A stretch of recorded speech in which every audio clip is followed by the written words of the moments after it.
A entrevista tinha sido um desastre completo.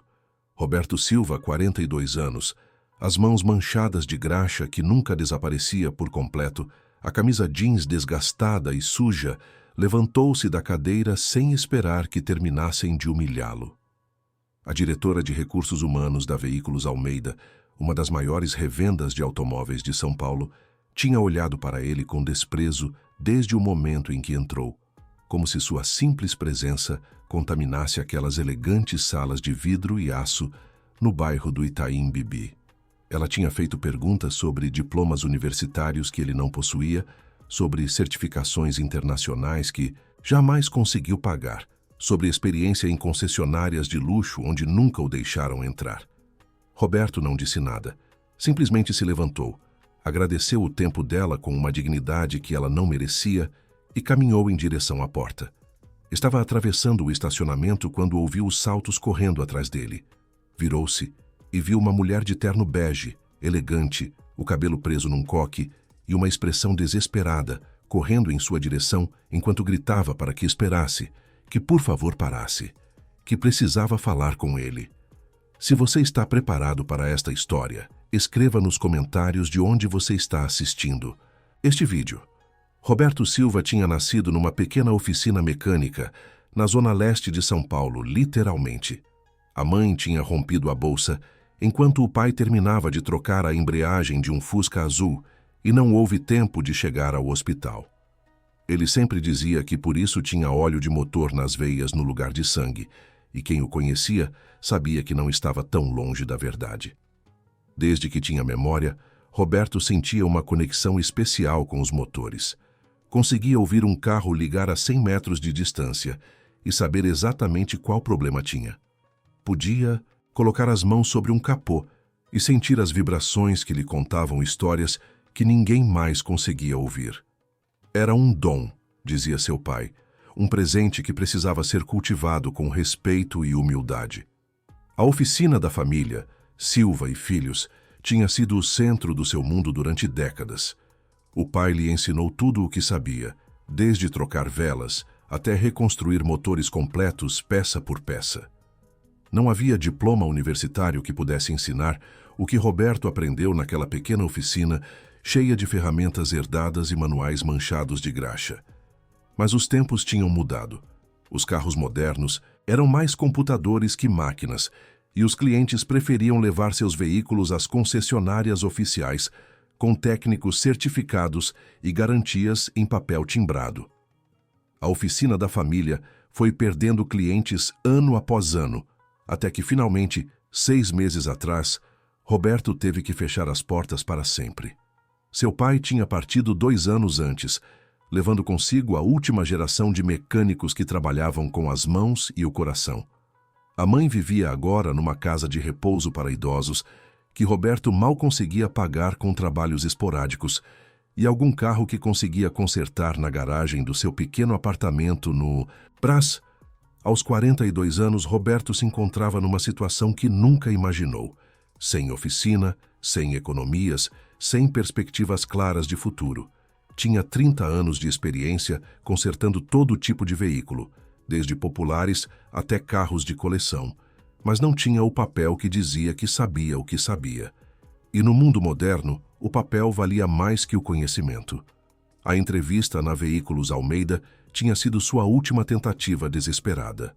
Era uma empresa grande com concessionárias em toda a região metropolitana de São Paulo e tinham publicado uma vaga de emprego para mecânicos de oficina. Roberto mandou seu currículo sem muitas esperanças, mencionando sua experiência, mas sem esconder sua falta de formação oficial. Para sua surpresa, o chamaram para uma entrevista, mas desde o momento em que entrou naquele prédio de vidro e aço no Itaim Bibi, soube que tinha cometido um erro. Os olhares de desprezo dos funcionários da recepção, os sussurros quando passava pelos corredores com sua camisa de trabalho manchada, a expressão de nojo mal disfarçada da diretora de Recursos Humanos quando estendeu a mão para cumprimentá-lo. A entrevista durou 15 minutos. 15 minutos de humilhação sistemática disfarçada de perguntas profissionais. Cada resposta que dava era recebida com um suspiro condescendente ou uma anotação desdenhosa no caderno da entrevistadora. Quando ela começou a explicar que a empresa valorizava a formação acadêmica acima de tudo, Roberto soube que tinha terminado. Camila Almeida tinha 37 anos e era oficialmente uma das mulheres mais poderosas do setor automobilístico brasileiro. Tinha herdado a Veículos Almeida do pai 5 anos atrás, junto com a responsabilidade de manter vivo um negócio familiar de 3 gerações e os empregos de mais de 500 funcionários. Não tinha sido fácil. Seu pai, João Almeida, tinha sido um homem da velha guarda, convencido de que mulheres não tinham lugar no mundo dos negócios, e muito menos no setor automobilístico. Preparou Camila para ser uma esposa perfeita, não uma empresária. Quando ele partiu de um infarto inesperado, deixando Camila como única herdeira, todo mundo esperou que ela vendesse a empresa e se retirasse para viver de rendas. Camila provou que todos estavam errados. Estudou cada aspecto do negócio com uma intensidade que assustava seus funcionários, passando noites inteiras no escritório revisando relatórios financeiros e operacionais. Tomou decisões difíceis, fechou concessionárias que não funcionavam em cidades menores, onde o mercado estava saturado, demitiu diretores, incompetentes que há anos se aproveitavam da boa-fé do pai.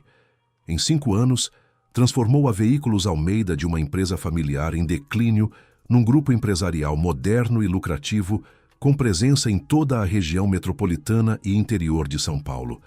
Mas havia um problema que não conseguia resolver, um problema que a mantinha acordada à noite: o serviço de oficina. As concessionárias vendiam carros sem problemas. O marketing funcionava perfeitamente. As campanhas publicitárias atraíam clientes constantemente. As vendas aumentavam a cada ano. As margens eram saudáveis. Mas as oficinas de serviço eram um autêntico desastre. Os clientes reclamavam constantemente de reparos mal feitos, de diagnósticos incorretos que os faziam perder tempo e dinheiro, de mecânicos que não sabiam o que faziam e tratavam os clientes como se fossem um incômodo. As pesquisas de satisfação eram péssimas e cada vez mais clientes levavam seus carros a oficinas independentes, em vez de voltar às concessionárias oficiais onde os tinham comprado. Camila contratou os melhores consultores do Rio de Janeiro e Brasília. Investiu fortunas em treinamento e equipamentos. Trocou os responsáveis de oficina 3 vezes em 2 anos, buscando alguém que pudesse reverter a situação. Nada funcionava. Os mecânicos que contratavam tinham todos os títulos e certificações do mundo, diplomas emoldurados nas paredes e currículos impressionantes, mas não sabiam diagnosticar um problema real. Seguiam protocolos e manuais ao pé da letra, conectavam computadores de diagnóstico e liam códigos de erro como se fossem oráculos sagrados. Mas quando o problema não estava no manual, quando a realidade não coincidia com a teoria, ficavam completamente paralisados. Naquela manhã, Camila tinha chegado cedo ao escritório central para uma reunião com o diretor de operações sobre precisamente este tema. Estava em sua sala, no último andar do prédio de vidro e aço, preparando os documentos, quando ouviu a conversa entre 2 secretárias no corredor. Falavam de um homem que tinha vindo para uma entrevista de emprego, um mecânico velho e sujo que nem sequer tinha diploma universitário. Riam dele com a crueldade de quem nunca conheceu a adversidade, zombando de sua roupa manchada de graxa, de seu rosto cansado e enrugado pelo sol, de seu jeito simples que denunciava suas origens humildes. Uma delas imitou a forma como ele tinha cumprimentado, arrastando as palavras como faziam nos bairros da periferia, e ambas riram com uma maldade que Camila achou repugnante. Algo naquela conversa incomodou profundamente Camila, mexendo com lembranças que guardava no mais fundo do coração. Seu avô Manuel Almeida, o verdadeiro fundador da empresa, tinha começado exatamente assim, como mecânico numa pequena oficina em Osasco, lá pelos anos 60. Não tinha diploma universitário. Mal tinha terminado o ensino fundamental, porque precisou trabalhar desde criança para ajudar a família, mas sabia de carros mais que ninguém em todo o estado de São Paulo. Tinha um dom para escutar os motores que as pessoas consideravam quase mágico e construiu um império com suas próprias mãos manchadas de graxa. Camila saiu de sua sala sem pensar duas vezes e desceu ao departamento de recursos humanos pelas escadas, impaciente demais para esperar o elevador. Chegou justamente a tempo de ver um homem de costas largas e camisa jeans desgastada levantar-se de uma cadeira de plástico e caminhar em direção à porta com uma dignidade serena que contrastava brutalmente com a expressão zombeteira e desdenhosa da entrevistadora. Algo na forma como aquele homem caminhava, ereto apesar da humilhação, com a cabeça erguida embora soubesse que todos o olhavam com desprezo, lembrou-lhe as fotos antigas do avô. E antes de saber o que estava fazendo, antes de poder pensar nas consequências, Camila saiu correndo atrás dele. Roberto estava no meio do estacionamento quando ouviu os saltos correndo sobre o asfalto. Seu primeiro instinto foi ignorá-los. Provavelmente era alguém indo ao carro, alguém que não tinha nada a ver com ele. Mas então ouviu a voz. Uma voz de mulher clara e autoritária pedindo que parasse. Virou-se mais por surpresa que por obediência. O que viu o deixou confuso. Uma mulher de uns 30 e poucos anos, elegante em seu terno bege perfeitamente cortado, o cabelo castanho preso num coque que se soltara com a corrida, vinha em sua direção com uma expressão que misturava determinação e algo que parecia desespero. Ela chegou até ele ofegante levemente, mais pela surpresa do esforço que pelo cansaço real. Ficaram se olhando por um momento, ele sem entender o que estava acontecendo, ela tentando encontrar as palavras corretas. Camila percebeu que não sabia o que dizer. Saíra correndo sem pensar, movida por um impulso que não conseguia explicar. Agora estava diante deste homem de mãos calejadas e olhos cansados, e não tinha a menor ideia de como justificar seu comportamento. Respirou fundo e decidiu ser honesta. Disse que era Camila Almeida, a proprietária da empresa. Disse que ouviu parte de sua entrevista e que lamentava profundamente a forma como o trataram. Disse que queria conversar com ele, não como uma entrevista formal, mas como uma conversa entre duas pessoas que talvez pudessem se ajudar mutuamente. Roberto a olhou com desconfiança. Aprendera há muito tempo que pessoas ricas não faziam nada sem um motivo oculto, mas havia algo nos olhos daquela mulher, uma sinceridade que não parecia fingida, que o fez ficar no lugar de seguir andando. Camila propôs que fossem tomar um café, não na cafeteria da empresa onde os funcionários os olhariam e murmuriariam, mas num bar próximo onde pudessem conversar tranquilamente. Roberto hesitou um momento, consciente de sua aparência, de sua roupa suja, do contraste que faria sentado diante daquela mulher impecável.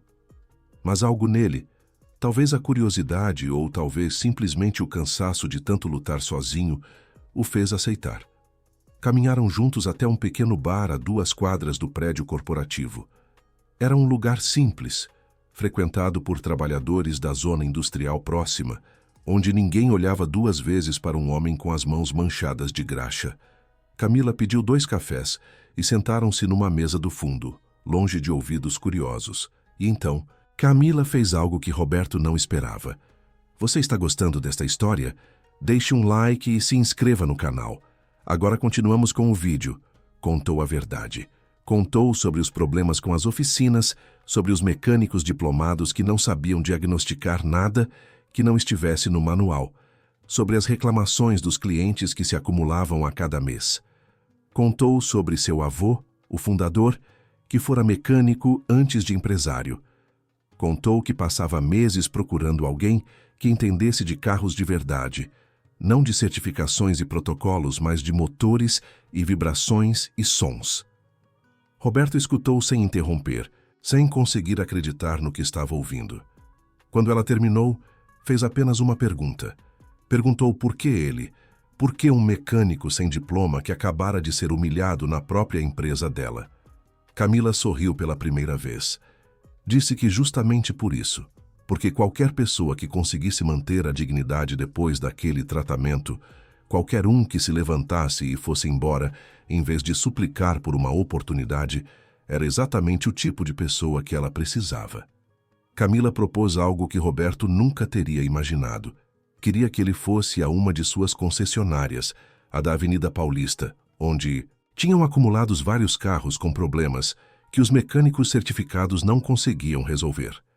Se Roberto conseguisse diagnosticar ao menos um daqueles carros, lhe daria um emprego, não como mecânico de oficina, mas como consultor de diagnóstico, com um salário que triplicava o que teria ganho no cargo para o qual se apresentara originalmente. Roberto aceitou mais por orgulho que por esperança. Queria provar que valia alguma coisa, ainda que fosse apenas para si mesmo. A concessionária da Avenida Paulista era impressionante. Um prédio moderno cheio de carros reluzentes e vendedores de sorrisos perfeitos. Mas a oficina escondida atrás da sala de exposição contava uma história diferente. Havia 5 carros nos elevadores, todos com etiquetas indicando problemas sem resolver. Alguns estavam ali há semanas. Os mecânicos da oficina olharam para Roberto com uma mistura de curiosidade e ressentimento. Quem era esse cara sujo que chegava com a patroa como se fosse alguém importante? O encarregado da oficina, um homem jovem com um macacão impecável e mais certificações que anos de experiência, explicou os problemas com um tom condescendente que deixava claro o que pensava de toda aquela situação. Roberto não disse nada, simplesmente se aproximou do primeiro carro, um BMW Série 5 que supostamente tinha um problema elétrico intermitente que ninguém conseguia localizar. Não conectou nenhum computador, não consultou nenhum manual, simplesmente colocou as mãos sobre o capô, fechou os olhos e escutou. Os mecânicos se entreolharam, alguns contendo o riso, mas Camila observava com atenção, lembrando as histórias que seu avô contava sobre os velhos mestres mecânicos que diagnosticavam carros apenas com o ouvido e o tato. Depois de 2 minutos, Roberto abriu os olhos e pediu ao encarregado que ligasse o motor. Quando o carro ganhou vida, Roberto inclinou a cabeça, escutando algo que ninguém mais conseguia perceber. Depois, apontou para uma zona específica do motor e disse que o problema estava ali, num relé da bomba de combustível secundária que fazia mau contato quando o motor alcançava certa temperatura. O encarregado protestou. Disse que já tinham revisado o sistema de combustível 3 vezes, que os diagnósticos por computador não mostravam nenhum problema. Mas Camila ordenou que verificasse o que Roberto dizia. 20 minutos depois, com o carro parcialmente desmontado, encontraram o relé. Estava corroído por dentro de uma forma que não era detectada nos diagnósticos padrão, mas que causava falhas intermitentes exatamente como as que o cliente descrevera. Roberto passou as 4 horas seguintes diagnosticando os outros 4 carros. Em cada caso, encontrou problemas que os mecânicos certificados tinham passado por alto. Problemas que não apareciam nos manuais nem nos códigos de erro. Problemas que só alguém com décadas de experiência prática conseguia identificar. Quando terminou, estava exausto, mas satisfeito. Pela primeira vez em meses se sentia útil. Sentia-se valorizado pelo que sabia fazer, não desprezado pelos papéis que não tinha. Camila o esperava na porta da oficina. Não disse nada, apenas estendeu a mão e perguntou quando ele poderia começar. Os primeiros meses foram difíceis. Os mecânicos da concessionária viam Roberto como uma ameaça. Um intruso que chegava para demonstrar que tudo o que eles tinham estudado não servia para nada. O encarregado da oficina, especialmente, fazia tudo o possível para sabotar seu trabalho, questionando seus diagnósticos, atrasando os reparos que ele recomendava, falando mal dele pelas costas.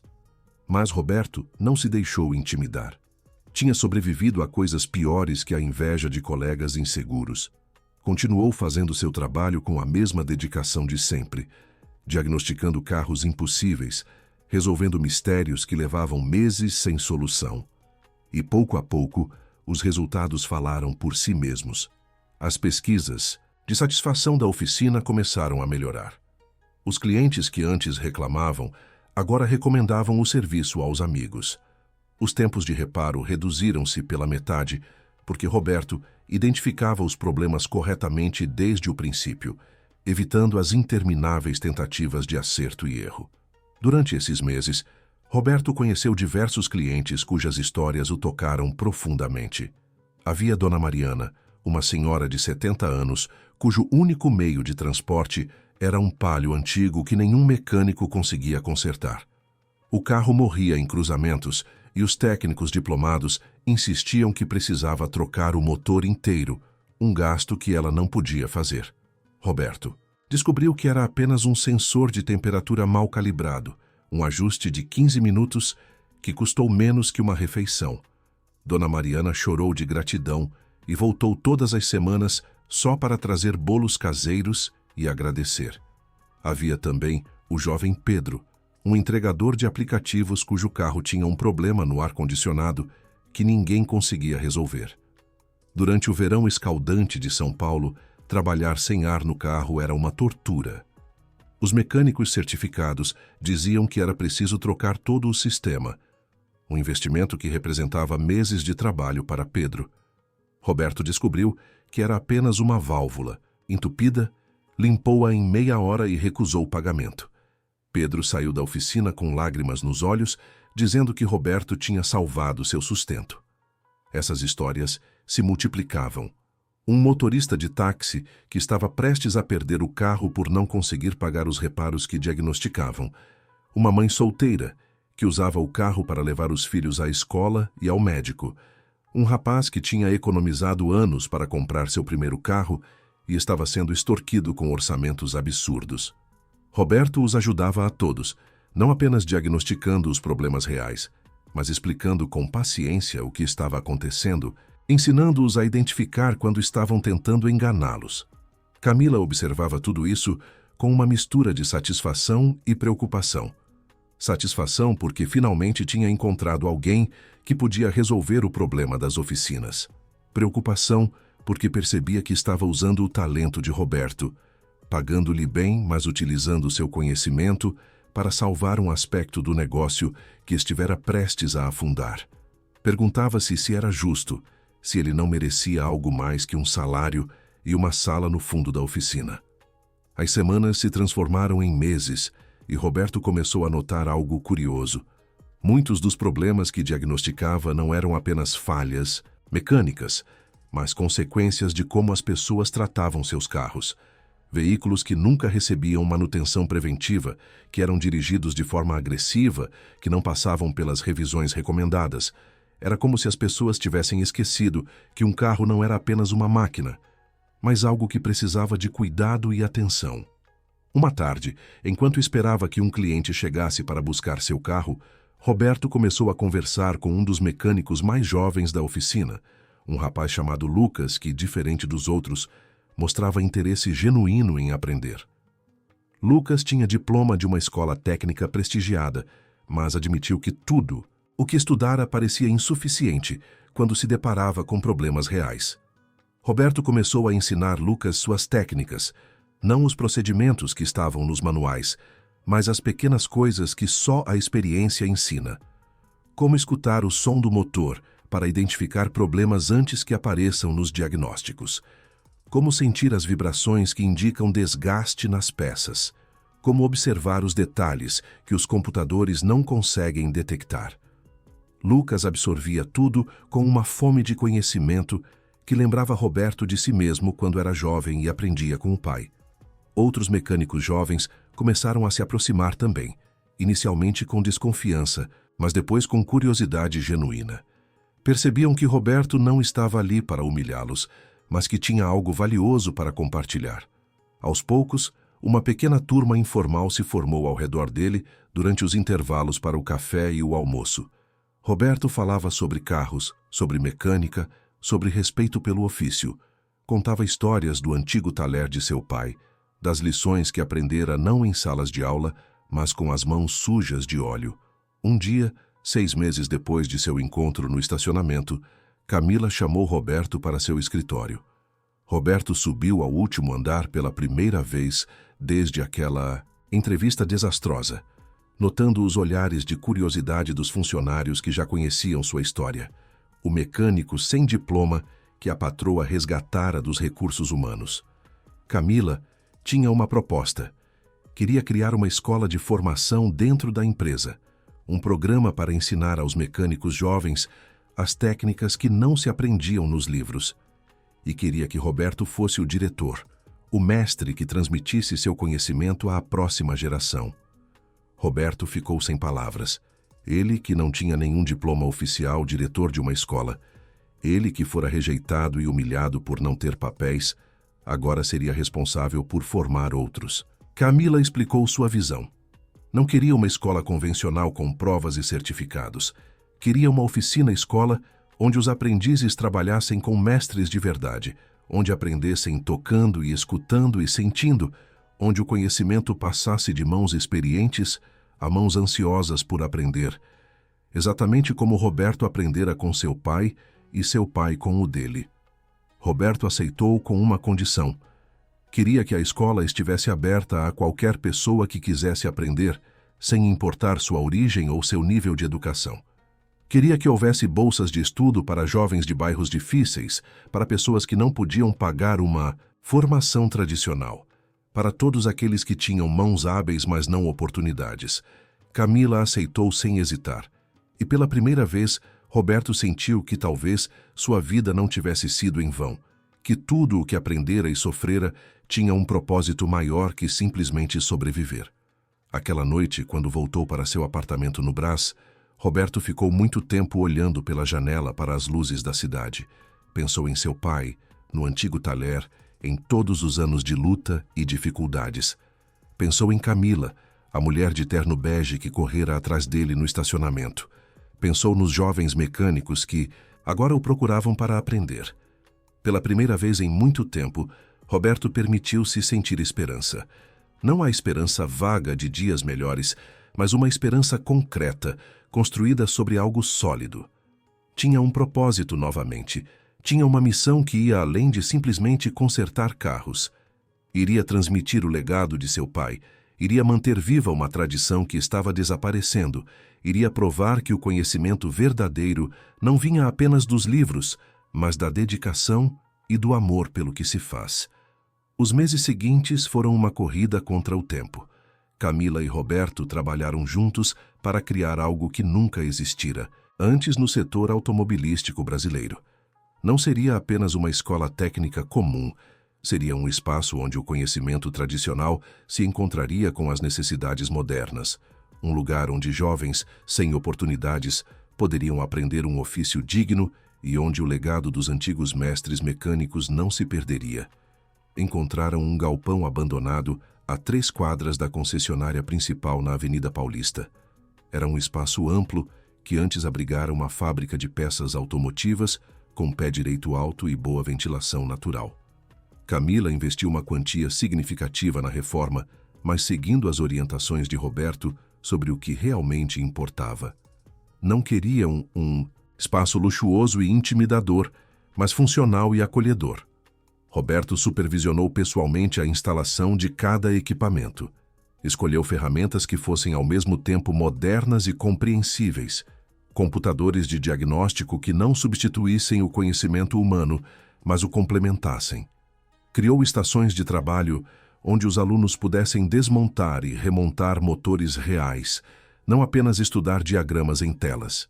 Insistiu em ter uma biblioteca com manuais antigos ao lado dos mais recentes, para que os jovens entendessem a evolução da mecânica automotiva. Durante a preparação da escola, Roberto e Camila passavam horas conversando sobre educação, sobre ensino, sobre como transmitir conhecimento de forma eficaz. Camila descobriu que por trás daquele homem de mãos calejadas havia uma mente brilhante e uma sabedoria adquirida através de décadas de observação e prática. Roberto descobriu que por trás daquela empresária impecável havia uma mulher genuinamente preocupada com as pessoas, não apenas com lucros. A amizade entre eles crescia naturalmente. Camila começou a pedir conselhos a Roberto, não apenas sobre questões técnicas, mas sobre decisões de negócio. Ele tinha uma perspectiva única, a visão de alguém que conhecia o outro lado da vida, o lado das pessoas comuns que lutavam diariamente para sobreviver. Suas opiniões sobre como tratar funcionários, sobre salários justos, sobre condições de trabalho, vinham de experiência real, não de teorias aprendidas em escolas de negócios. Roberto, por sua vez, aprendia com Camila sobre gestão, sobre planejamento estratégico, sobre como transformar boas intenções em ações concretas. Ela lhe ensinava que para ajudar mais pessoas era preciso pensar grande, organizar recursos, criar sistemas sustentáveis. O conhecimento dele era profundo, mas limitado ao técnico. O conhecimento dela era amplo e os complementava perfeitamente. Quando a Escola Silva de Mecânica Automotiva finalmente abriu suas portas, a resposta foi avassaladora. Centenas de jovens se inscreveram para as 50 vagas da primeira turma. Vinham de todos os cantos de São Paulo e região metropolitana, de bairros como Capão Redondo, Paraisópolis, Heliópolis, Cidade Tiradentes. Muitos nunca tinham tido oportunidade de estudar além do ensino médio. Outros tinham abandonado a escola cedo para trabalhar e ajudar a família. Todos compartilhavam o desejo de aprender um ofício, de ter uma chance de construir uma vida melhor. O processo de seleção foi cuidadosamente pensado por Roberto e Camila. Não queriam apenas ver diplomas ou notas, queriam identificar potencial, dedicação, vontade genuína de aprender. Fizeram entrevistas pessoais com cada candidato, colocaram-nos diante de motores reais para ver como reagiam. Observaram suas mãos, sua postura, o brilho ou ausência dele em seus olhos quando falavam sobre carros. Entre os selecionados estava Gabriel, um jovem de 19 anos de Paraisópolis que trabalhava como motoboy, mas sonhava em ser mecânico. Estava também Juliana, uma moça de 23 anos que quebrara todos os estereótipos ao decidir que queria trabalhar com motores, não com computadores como a família esperava. Havia Tiago, um rapaz de 26 anos que perdera o emprego numa fábrica e via na mecânica uma nova chance. E dezenas de outras histórias, cada uma única, cada uma carregada de esperança e determinação. O primeiro dia de aula foi emocionante. Roberto ficou diante daquela turma de 50 jovens, olhando seus rostos ansiosos, e sentiu o peso da responsabilidade. Não eram apenas alunos, eram sonhos, eram futuros, eram famílias inteiras dependendo do conhecimento que ele transmitiria. Respirou fundo e começou a falar, não do jeito formal que imaginava que um professor deveria falar, mas do jeito que seu pai falava com ele na oficina, com simplicidade e paixão. Contou sua história sem esconder nada. Falou sobre a humilhação que sofrera, sobre o desprezo por não ter diplomas, sobre os anos difíceis após fechar a oficina do pai. Falou sobre Camila correndo atrás dele no estacionamento, sobre a chance inesperada que recebera, e disse que agora estava ali para dar a eles a mesma chance que recebera, para provar que o valor de uma pessoa não se mede pelos papéis que tem, mas pelo que sabe fazer com as próprias mãos. Os meses seguintes foram intensos. Roberto não ensinava apenas mecânica, ensinava filosofia de vida. Insistia que um bom mecânico precisava ter honestidade acima de tudo, que enganar clientes era destruir a profissão. Ensinava que carros não eram apenas máquinas, mas instrumentos que permitiam às pessoas trabalhar, levar filhos ao médico, visitar familiares distantes, viver suas vidas. Consertar um carro era ajudar uma família inteira. Camila visitava a escola regularmente, impressionada com a transformação que via nos alunos. Jovens que entraram tímidos e inseguros saíam confiantes depois de diagnosticar seus primeiros problemas reais. Moças que enfrentavam preconceito por escolherem uma profissão dominada por homens provavam sua competência diariamente. Pessoas de diferentes origens e idades se uniam em torno do amor compartilhado pelos motores e pela mecânica. A escola começou a ganhar reputação. Outras empresas do setor queriam contratar os formandos antes mesmo que terminassem o curso. Jornais e revistas especializadas publicaram reportagens sobre aquele projeto inovador que combinava conhecimento tradicional com técnicas modernas. Mas para Roberto, o melhor reconhecimento vinha dos próprios alunos. Quando o procuravam depois das aulas para fazer mais perguntas, quando praticavam nos finais de semana por vontade própria, quando seus olhos brilhavam ao conseguir resolver um problema difícil. Um dia, Lucas, aquele jovem mecânico que fora o primeiro a se aproximar de Roberto na concessionária, veio-lhe fazer uma proposta. Queria ser professor assistente na escola, ajudar Roberto a transmitir o conhecimento. Já tinha aprendido muito e sentia que podia ensinar outros. Roberto aceitou imediatamente, reconhecendo naquele gesto a perpetuação do ciclo, o conhecimento passando de geração em geração como deveria ser. 3 anos depois daquele dia no estacionamento, a Escola Silva de Mecânica Automotiva era uma realidade que superara todas as expectativas.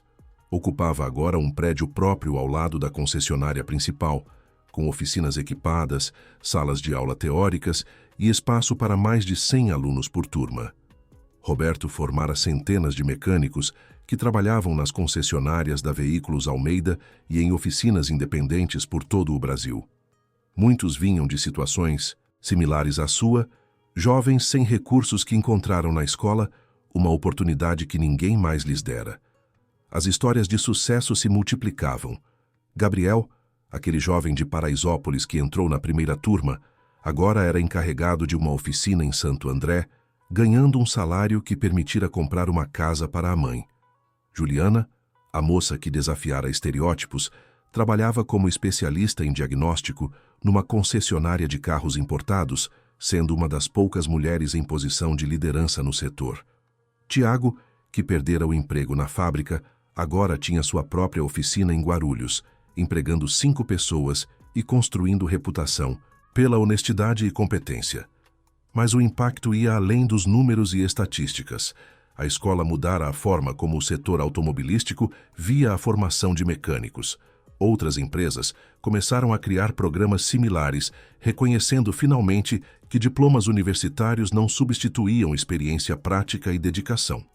Roberto recebia convites para palestrar em universidades e convenções do setor, ele que nunca pisara numa sala de aula universitária como aluno. A relação entre Roberto e Camila também evoluíra com o tempo. O que começara como uma parceria profissional transformara-se numa amizade profunda baseada no respeito mútuo. Passavam horas conversando sobre a empresa, sobre os alunos, sobre o futuro do setor automobilístico. Camila pedia conselhos a Roberto, não apenas sobre questões técnicas, mas sobre decisões estratégicas, valorizando sua perspectiva de alguém que vivera no lado difícil da vida. Roberto aprendera com Camila muito mais que gestão e negócios. Aprendera que era possível ser bem-sucedido financeiramente sem perder a humanidade, que lucro e dignidade não eram conceitos excludentes. Vira como ela tratava os funcionários com respeito, como pagava salários justos, como se preocupava genuinamente com o bem-estar de cada pessoa que trabalhava na empresa. Era o tipo de liderança que seu pai teria admirado. Uma manhã de primavera, enquanto Roberto supervisionava a formatura de uma nova turma, sua mãe, Dona Helena, apareceu inesperadamente na escola. Ele não a esperava, pois ela raramente saía da casa de repouso onde vivia. Mas ali estava ela, apoiada numa bengala, os olhos brilhando com lágrimas de orgulho. Roberto correu para ajudá-la e ela segurou suas mãos, aquelas mãos eternamente manchadas de graxa, e disse que seu pai estaria tão orgulhoso que o legado da família Silva não apenas continuava, mas florescera de formas que nunca imaginaram. Aquelas palavras tocaram Roberto profundamente. Durante anos carregara culpa por ter fechado a oficina do pai, sentindo que falhara em manter vivo o sonho da família. Agora entendia que não falhara, apenas transformara aquele sonho em algo maior. A oficina Silva e Filhos atendera dezenas de clientes por décadas. A Escola Silva formava centenas de mecânicos que atenderiam milhares de clientes por gerações. A cerimônia de formatura foi especialmente emocionante naquele dia. 50 novos mecânicos receberam seus certificados, não diplomas universitários pomposos, mas documentos que atestavam competência real, conhecimento prático, habilidade comprovada. Entre os formandos estava Carlos, um senhor de 52 anos que perdera o emprego numa montadora e decidira recomeçar a vida aprendendo um novo ofício. Suas mãos tremiam de emoção ao receber o certificado, sabendo que aquele papel representava uma nova chance, um futuro que parecia impossível meses atrás. Camila fez um discurso durante a cerimônia. Falou sobre seu avô Manuel, o fundador da empresa, que começara como mecânico sem diplomas. Falou sobre Roberto, sobre o dia em que correu atrás dele no estacionamento, seguindo um impulso que não conseguia explicar. Disse que aquele impulso mudara não apenas a vida de Roberto, mas a vida de centenas de pessoas, provando que, às vezes, as melhores decisões não vêm da cabeça, mas do coração. Depois da cerimônia, enquanto os formandos celebravam com suas famílias, Camila levou Roberto até sua sala, no prédio da escola. Tinha algo importante para lhe mostrar. Abriu uma gaveta e retirou documentos que Roberto não reconheceu inicialmente. Eram papéis de propriedade, escrituras, contratos. Camila explicou que estava transferindo 50% da Escola Silva para o nome dele. A escola que levava seu sobrenome seria também sua propriedade. Roberto ficou atordoado. Tentou protestar, dizer que não merecia, que já recebia mais do que sonhara, mas Camila interrompeu. Disse que não era generosidade, era justiça. A escola existia por causa dele, do seu conhecimento, da sua dedicação, da sua visão. Ela fornecera o capital inicial e a estrutura empresarial, mas ele fornecera a alma, o propósito, a razão de existir. Eram parceiros de verdade e a propriedade deveria refletir isso. Roberto abraçou Camila, algo que nunca fizera antes apesar dos anos de amizade. Era um abraço de gratidão, de reconhecimento, de uma conexão que ia além do profissional. Pela primeira vez em sua vida, Roberto sentia que pertencia a algo maior que ele mesmo, que fazia parte de uma missão que transcendia seu trabalho individual. Naquela noite, Roberto foi com sua mãe visitar o antigo endereço da oficina Silva e Filhos no Brás. O prédio agora abrigava uma loja de roupas, mas a estrutura era a mesma.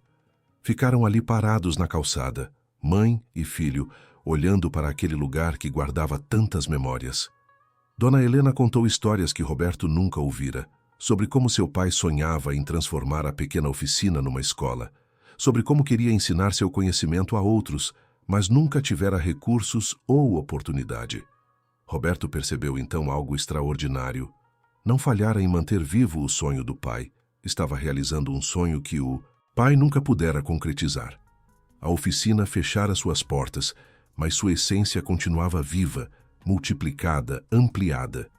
O conhecimento que o avô passara ao pai e o pai passara a ele agora se espalhava por centenas de alunos, cada um levando consigo não apenas técnicas mecânicas, mas valores de honestidade, dedicação e respeito pelo ofício.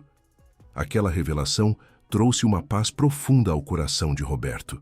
Durante anos, carregara o peso da perda, a dor de ver desaparecer algo que sua família construíra por gerações. Agora entendia que nada realmente desaparecera, apenas se transformara. O espírito da oficina Silva e Filhos vivia em cada aluno que formava, em cada motor que consertava, em cada vida que mudava através do conhecimento transmitido. 2 anos se passaram desde aquele momento de revelação diante da antiga oficina. A Escola Silva continuava crescendo, não apenas em tamanho, mas em influência. Roberto e Camila tinham expandido o programa, criando filiais em outras cidades do estado de São Paulo. Santos, Campinas, Ribeirão Preto. Cada uma dessas cidades agora tinha sua própria Escola Silva, formando mecânicos com a mesma filosofia que Roberto aprendera com o pai. Mas o crescimento trouxera novos desafios. Manter a essência da escola, enquanto expandia, era difícil. Roberto insistia em visitar pessoalmente cada filial ao menos uma vez por mês, supervisionando o ensino, conversando com alunos e professores, garantindo que os valores fundamentais não se perdessem na expansão. Era um trabalho exaustivo para um homem que já passava dos 45 anos, mas ele não delegaria essa responsabilidade a ninguém. Durante uma dessas visitas à filial de Campinas, Roberto conheceu um aluno que o marcaria profundamente. Seu nome era Diego, tinha apenas 17 anos e viera de uma situação particularmente difícil. Crescera em abrigos após ser abandonado pela família, nunca conhecera estabilidade ou afeto consistente. Chegara à escola desconfiado, arredio, com a armadura emocional de quem aprendera cedo demais que o mundo era um lugar hostil. Roberto viu em Diego algo de si mesmo, não da infância que tivera a sorte de ter ao lado de pais amorosos, mas do homem que fora após fechar a oficina, perdido, sem perspectivas, carregando uma dor que parecia não ter cura. Decidiu dar atenção especial àquele jovem, não apenas ensinando mecânica, mas oferecendo algo que Diego nunca tivera, uma figura paterna, alguém que acreditasse nele quando ninguém mais acreditava. Os meses seguintes foram transformadores para ambos. Diego revelou-se um aluno excepcional, com uma intuição natural para diagnósticos que surpreendia até Roberto. Mais importante, começou a se abrir emocionalmente, a confiar, a permitir que as pessoas se aproximassem. Roberto o levava para jantar após as aulas, conversavam sobre a vida, sobre sonhos, sobre como superar traumas e construir futuro, apesar do passado difícil. Uma noite, Diego fez a Roberto uma pergunta que o pegou desprevenido. Perguntou por que ele se importava tanto, por que dedicava tanto tempo a alguém como ele, quando tinha centenas de outros alunos e responsabilidades enormes. Roberto ficou em silêncio por um longo momento antes de responder. Disse que via em Diego o potencial que quase ninguém mais via, assim como Camila vira nele quando era apenas um mecânico sujo e humilhado num estacionamento. Disse que salvar uma vida, mudar um destino, era mais importante que qualquer outra coisa que pudesse fazer. Camila observava essa relação com admiração crescente.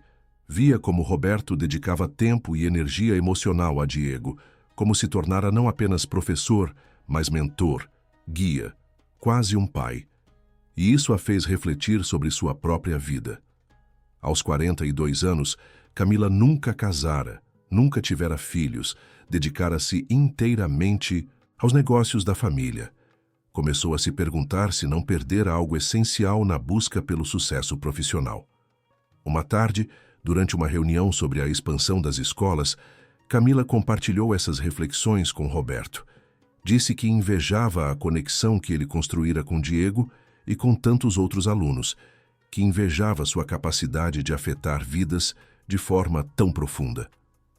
Roberto sorriu e disse que ela afetava vidas também, talvez de formas que não percebia completamente. Cada aluno que formavam era fruto da decisão dela de correr atrás de um desconhecido no estacionamento, de acreditar que conhecimento valia mais que diplomas, de investir numa ideia que muitos considerariam absurda. Essas conversas aproximaram Roberto e Camila ainda mais, tornaram-se confidentes verdadeiros, compartilhando não apenas questões profissionais, mas medos, dúvidas, esperanças.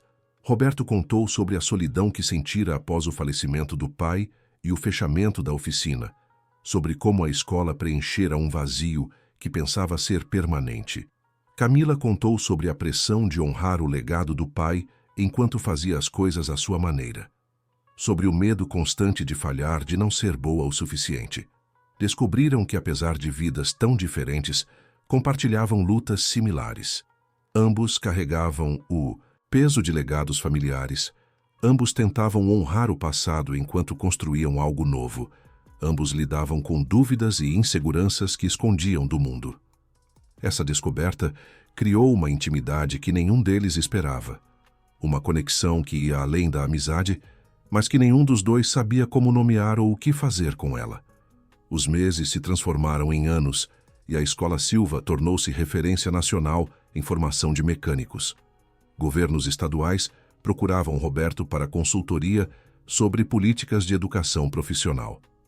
Universidades o convidavam não para falar sobre mecânica, mas sobre educação, sobre como ensinar habilidades práticas de forma eficaz, sobre como valorizar conhecimento tradicional num mundo cada vez mais digital. Roberto aceitava alguns desses convites, sempre levando consigo histórias de seus alunos, não estatísticas ou teorias pedagógicas, mas narrativas reais de vidas transformadas.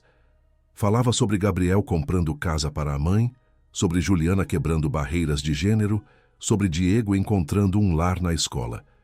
Essas histórias tocavam as pessoas de forma que nenhum dado acadêmico conseguiria. Durante uma dessas palestras na Universidade de São Paulo, Roberto conheceu a professora doutora Beatriz Oliveira, uma pedagoga renomada que pesquisava métodos alternativos de educação.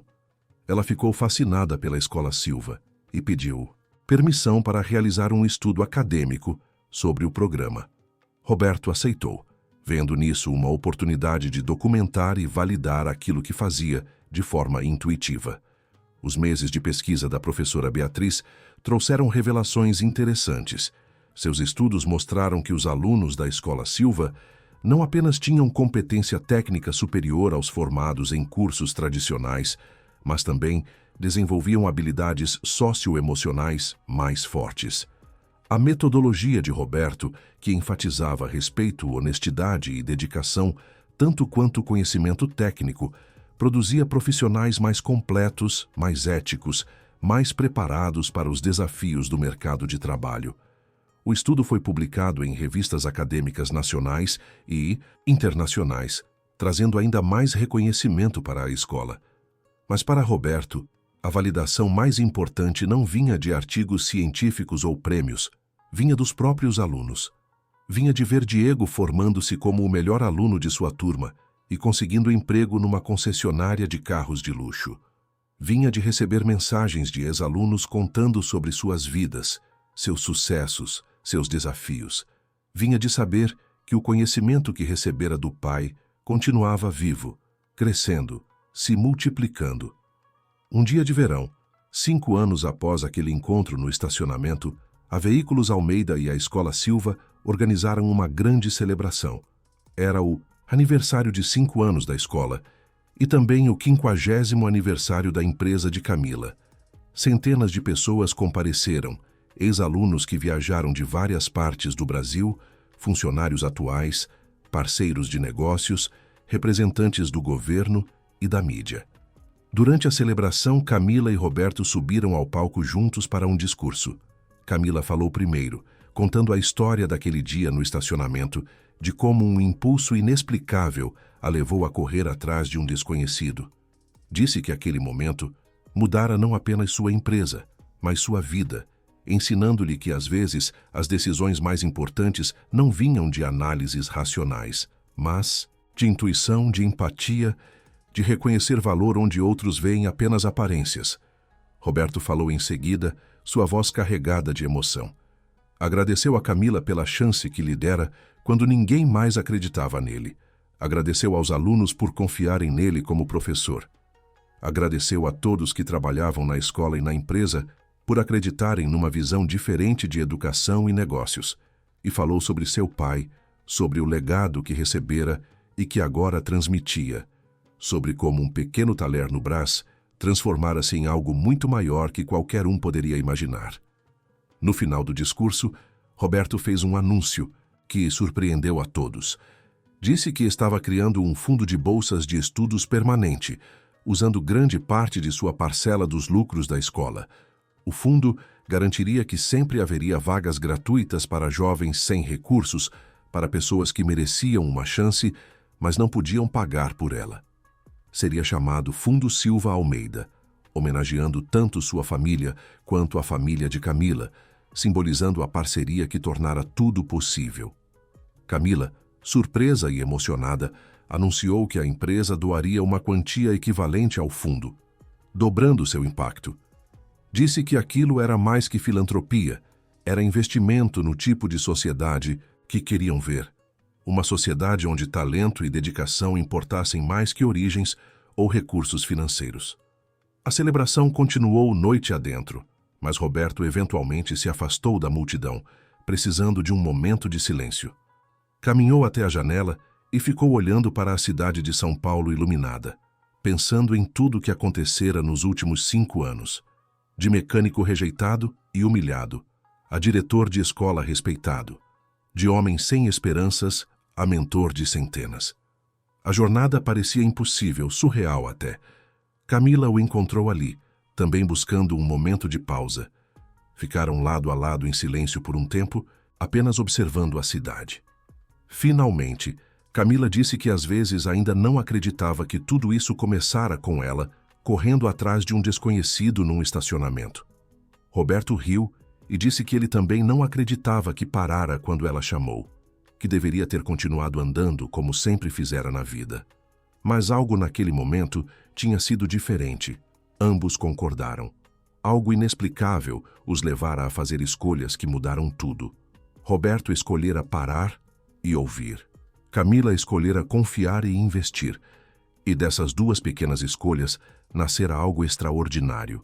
Algo que continuaria crescendo e impactando vidas, muito depois que ambos não estivessem mais ali. Naquela noite, quando voltou para casa, Roberto passou muito tempo olhando para as fotos na parede. A foto antiga do pai na porta do Thaler Silva e Filhos, as mãos manchadas de graxa, o sorriso orgulhoso. A foto mais recente da inauguração da Escola Silva. Ele e Camila cortando a fita, enquanto a primeira turma aplaudia. E uma foto nova, tirada naquela tarde, com centenas de ex-alunos reunidos, cada um carregando consigo o conhecimento e os valores que aprenderam. 3 gerações de mecânicos Silva. O avô que começara tudo, o pai que continuara o legado, e agora ele, multiplicando aquele legado através de centenas de novos mecânicos. O conhecimento não morrera com o fechamento da oficina, apenas encontrara uma nova forma de existir, mais ampla, mais impactante, mais duradoura. Roberto pensou em todas as pessoas cujas vidas tocara, direta ou indiretamente. Diego, que encontrara um lar e um propósito. Gabriel, que comprara casa para a mãe. Juliana, que quebrara barreiras. Carlos, que recomeçara a vida aos 50. E tantos outros, cada um com sua história. Cada um levando consigo não apenas habilidades técnicas, mas lições sobre dignidade, honestidade, respeito pelo trabalho. Seu pai tivera razão, Roberto concluiu. O dom para escutar motores era um presente, mas o verdadeiro presente não era o dom em si. Era a oportunidade de compartilhá-lo, de ensiná-lo, de garantir que não morresse com ele. Roberto Silva, o mecânico sem diploma que fora rejeitado e humilhado, agora era mestre. E suas mãos manchadas de graxa, aquelas mãos que nunca estariam completamente limpas, tinham encontrado finalmente seu propósito verdadeiro. Não era apenas consertar carros, era consertar vidas, construir futuros, manter viva uma tradição que importava. E enquanto houvesse motores para consertar e jovens ansiosos para aprender, aquele legado continuaria vivo, passando de mão em mão, como uma chama que nunca se apagaria. Fim da história. Queridos ouvintes, esperamos que a história de Roberto e Camila tenha tocado seus corações. Esta narrativa nos lembra que as maiores oportunidades muitas vezes chegam disfarçadas de rejeições e que a verdadeira dignidade vale muito mais que qualquer diploma. Se esta história encontrou seu caminho até você, deixe um pequeno sinal de sua presença aqui, um like, um comentário contando de onde você está nos assistindo. Esses gestos simples nos mostram que estas palavras fizeram sentido, que estas histórias importam. Inscreva-se no canal para não perder nossas próximas histórias, cada uma cuidadosamente criada para explorar a complexidade da vida humana, as reviravoltas do destino e a capacidade que todos temos de transformar dor em propósito, porque todos merecemos que alguém corra atrás de nós quando o mundo nos dá as costas, e todos podemos ser essa pessoa para alguém mais. Nos vemos na próxima história.